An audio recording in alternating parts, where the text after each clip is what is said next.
US President Barack Obama said it would make sense for the UK to try and improve its relationship within the European Union rather than to exit the EU. Speaking with the British Prime Minister at a joint press conference in Washington, Obama stressed the special relationship between the UK and America, before recognising David Cameron's pledge to seek EU reform. You probably want to see if you can fix what's broken in a very important relationship before you break it off. Makes some sense to me.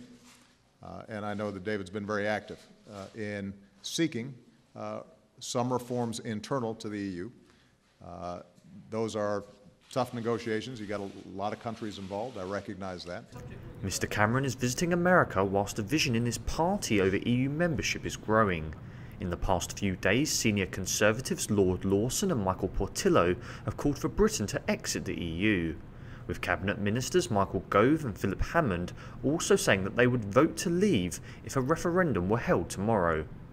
At the press conference, Cameron emphatically refused the notion of an early referendum.